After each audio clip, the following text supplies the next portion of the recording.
It's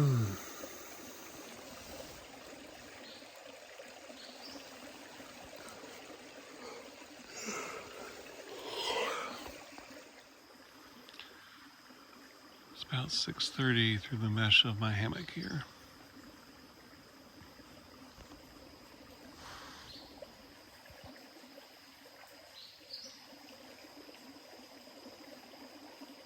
I'm airing out my Loco Libre Gear quilt. Did superbly last night, kept me plenty warm. I have figured out how to position my underquilt and my top quilt effectively to keep me warm. I'm dreading this. The shirt is still absolutely wet, but that's what I'll be putting back on. Shoes are there. I need to charge my electronics. Using these Fossils bowls, they were driving me crazy, and I was cursing them until I realized I had them inside out, trying to put them together the wrong way. They work beautifully now. I have my snacks out. My knife, I was cutting up cheese. Over here, brought down my beer bag, and so my food explosion kind of stuff is here. Toiletries on that stump. And water is boiling. We're beginning to get ready to boil. As you can see from the golden glow of the flame inside, I'll have that for coffee and for grits soon. All right, it is day 2. I need some significant miles today, hopefully before it gets too hot, but it's looking overcast so far.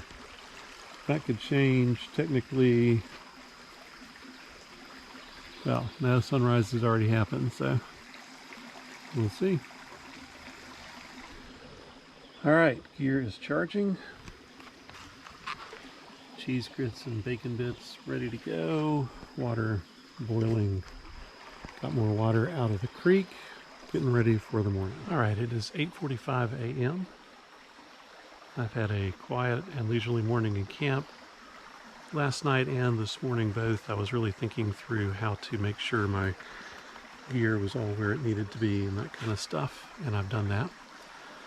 And so now I am getting ready to head out on what will hopefully be a pretty significant mileage day. I'm hoping I need it. Hopefully before any kind of bad rain or weather, things like that come in. Been relatively quiet. I heard somebody early on the trail. Had one young guy hike through camp. I think he was hoping to get this camp.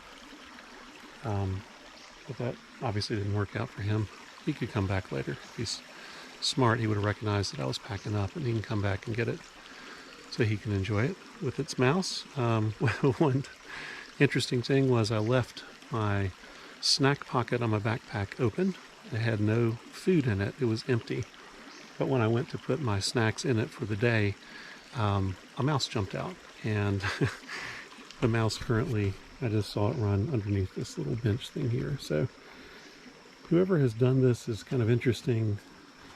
That long log bench, pretty traditional, is all right. These are nice, but at the same time, they're going to attract mice, and mice are going to attract snakes. So I don't know.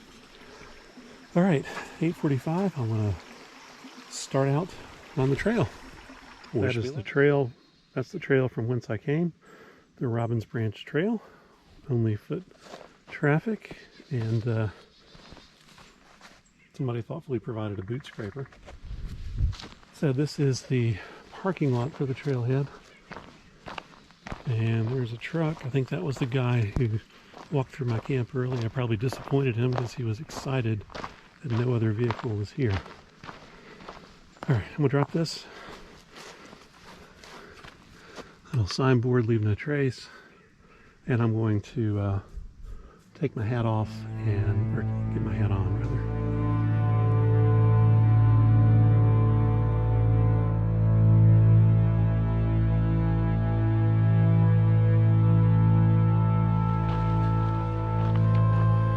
All right, so this begins my road walk. I just checked out the weather forecast because I happen to have a signal here at the parking lot, and in about half an hour they're calling for thunderstorms in this area. And so that could get real interesting. I have a road walk. It's about, I think, 3.5 miles. My usual pace when I'm backpacking is about a little under a little under 2 miles per hour, just to pace myself over long distances. So 2.5 hours, no, sorry, 3.5 miles, should be under 2 hours, come a mile since camp now, and hopefully I'll be making some good time here as I'm cranking out these to the next trailhead. First part of the road walk is gravel, second part is paved. My threat is the dark clouds and a massive storm front moving in from that direction. I'll have to see how it goes. Just miles and miles of this kind of countryside around here as I continue on my 3.5 mile road walk. Hasn't been too bad so far, just a couple cars passing. And yeah, but I just noticed it's kind of hilly. If you look in the distance, yeah, it's a long hill. Let's go down to a creek bottom there, which would also explain the line of trees over here, and then down, up, and then who knows what. So I'll enjoy this downhill while I can. Pack up. I will get back to you when I make the turn to High Pine Church Road, which is headed down towards where I pick up the trailhead again. We'll see. Stewardship Forest, whatever that means. Looks pleasant. And then an old, I'm guessing, family graveyard here. Wow, some of these stones look really old. Some of them look really new. MacLeod filters. Harold passed in 2019. Ah, the Thornburgs. Okay, so the Thornburg family had a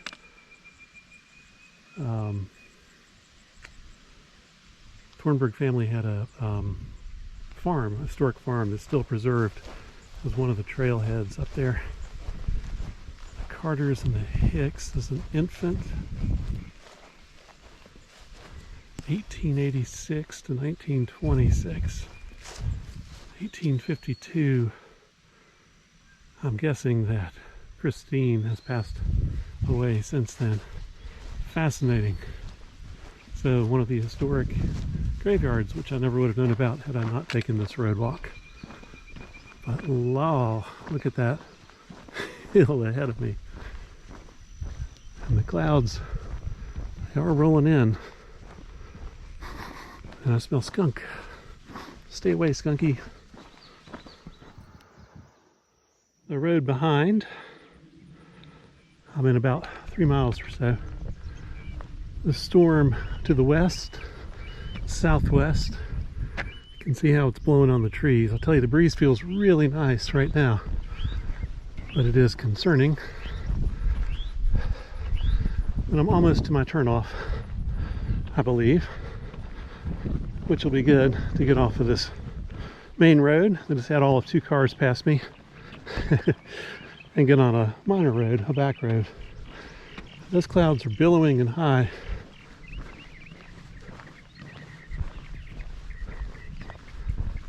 I hear airplanes, but not thunder yet. So people have some nice property back here in the woods. That's a beautiful pine forest here too. All right, back at it.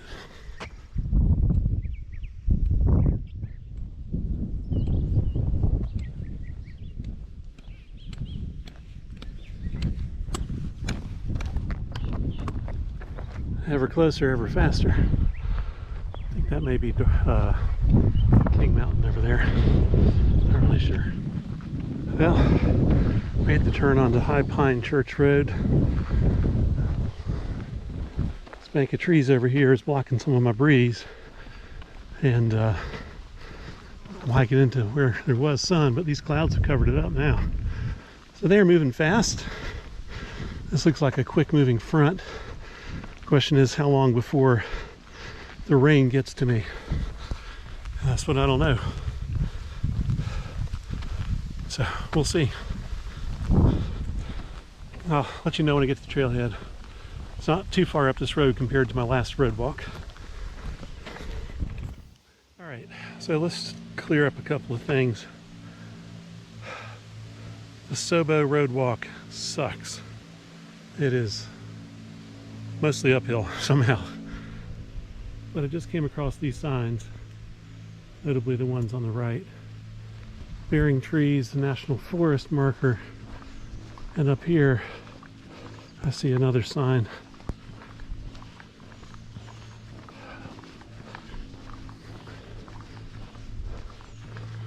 I think my road walk is just about done for this whole 40-mile expedition. And I guess at 3.5, 4 miles, whatever it is, it's not too bad. It says UT mailbox there. Walker's Creek trailhead. Ah, yeah. Whew. Hallelujah. So glad to see it. The road adds temperature too. So as soon as I leave this road, a hawk circling overhead, and that's a vulture, black vulture.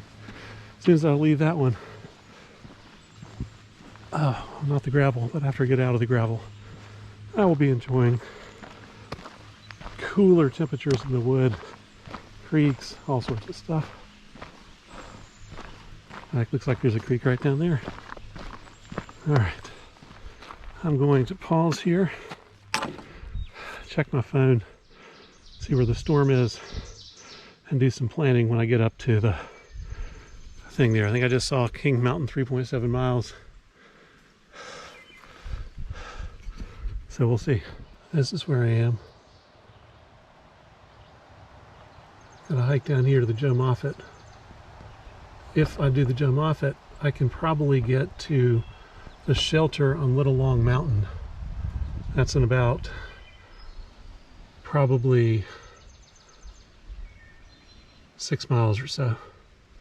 So that is my goal. It's going to be hard because I got to go over King Mountain, which is it is the highest point on the trail. I came to this beautiful little creek here. I refilled my water. I ate some peanuts, ate some beef jerky. I moved things into a waterproof backpack liner because of the expected rain, and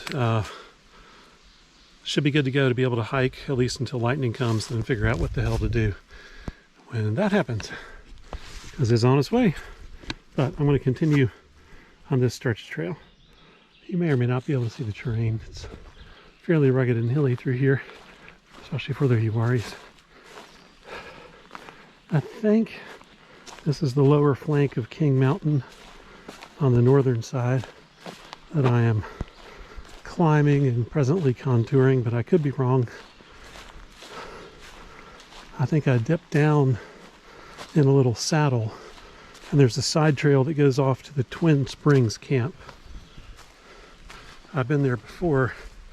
There's a warning to beware of copperheads permanently emblazoned in a aluminum plaque on the fireplace that the scout troop put there many years ago, replete with, let's just say, regional spellings. It's very charming. All right.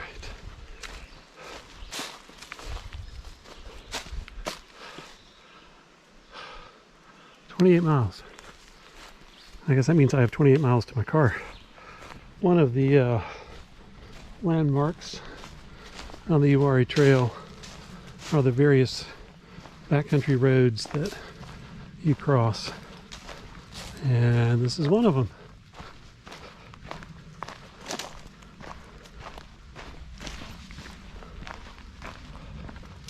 trails up here.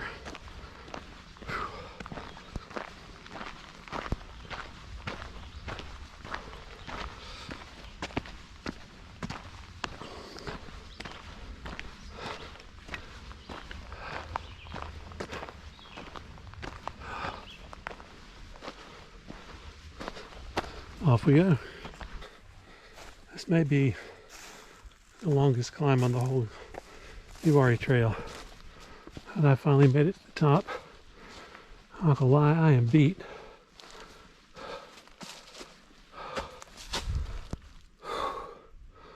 That's a long 2.25 miles.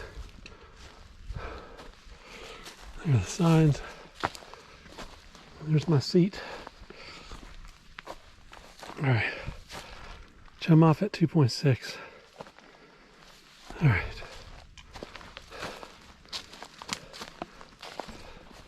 This is camp 7.3 miles.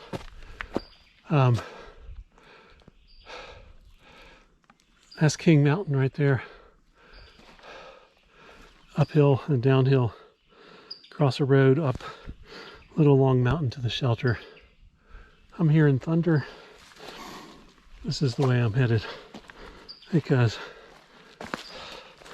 I believe it's my best bet for keeping stuff relatively dry and for being relatively protected by the land, because this camp is tucked in way down the hill, which means I gotta hike out in the morning.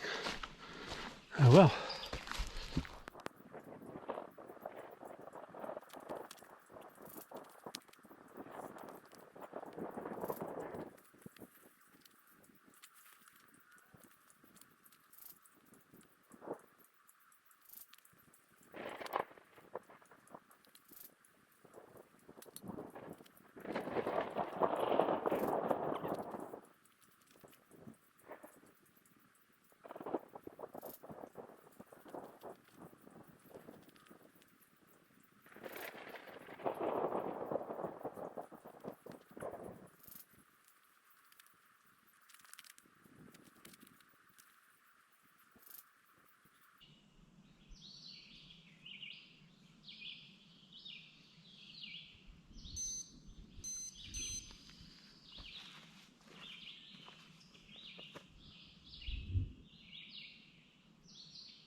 Lightning indicator said that's 3 miles away, so I need to hustle. 10 strikes within a mile. All right. I think it's time to get in undercover. What that's saying is 17 strikes detected within a mile. 18 strikes, and now it's getting interference from my GoPro and my phone. All right, I want to turn this off. I know there's lightning around me.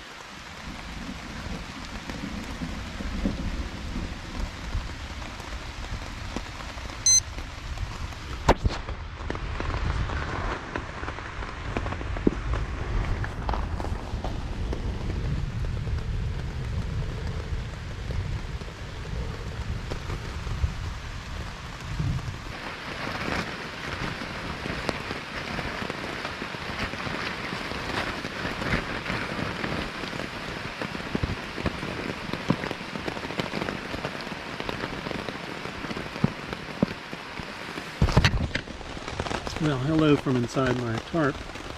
This is a hammock gear journey tarp, and if you look down there, you'll see that I have it tied out that door where the wind is coming so that it doesn't blow in too far.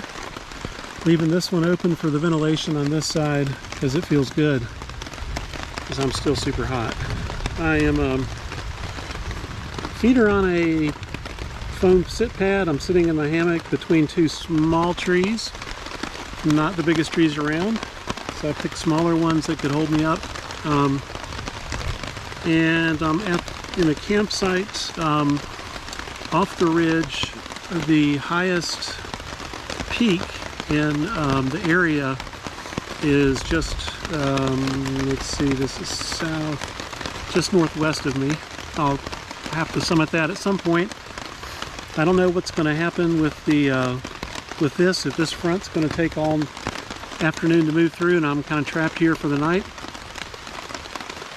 But I feel okay.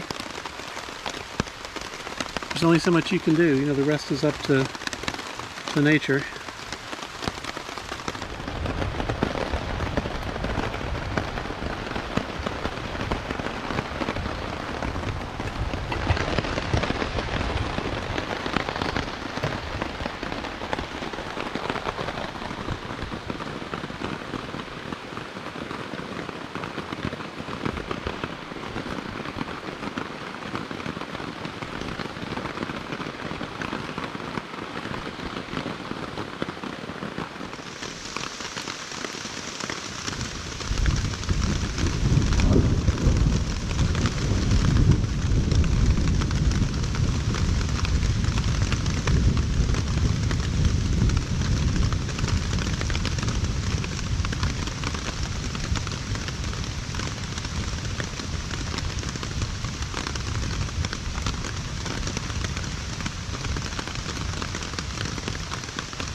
Wow, got dark as hell.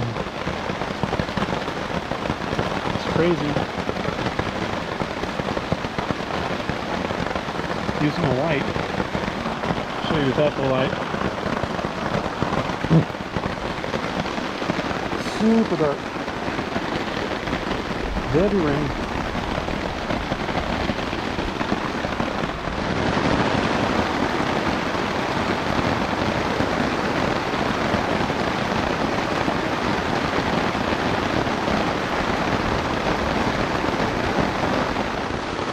So the challenge, if you can hear me, well, that might be the first challenge, but the second challenge is preventing flooding. So I've kind of made a little bit of a bathtub floor out of this piece of Tyvek.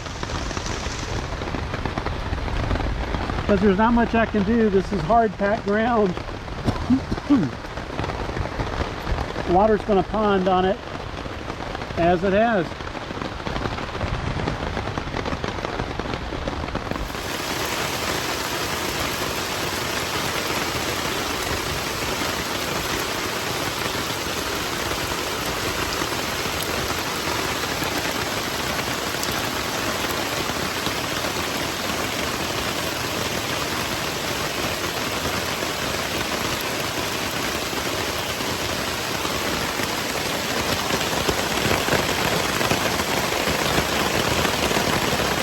Well, in the aftermath of the storm,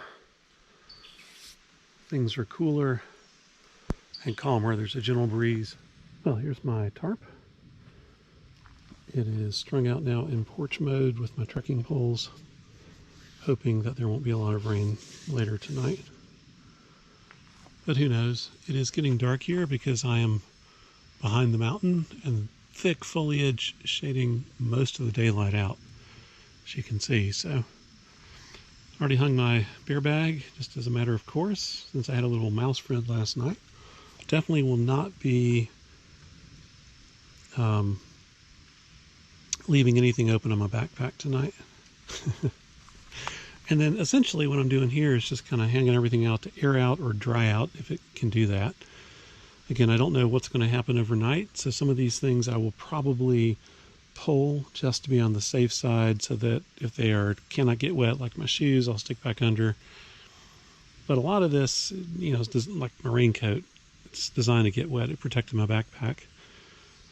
The washcloth, not a big deal. The gloves were soaking wet. And that shirt that I've worn for 2 days is still soaking wet. So I will probably rinse it in the morning when the creek is less turbid, and yeah, go from there. Over here, getting ready for dinner.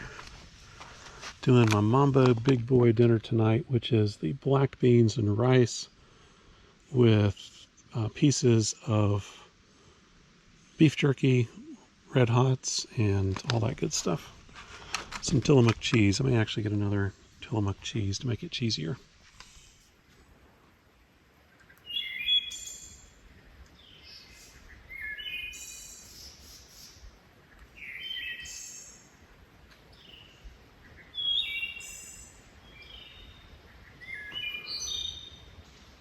Wind is stirring the trees in the upper canopies, but I'm enjoying the wood thrush serenade.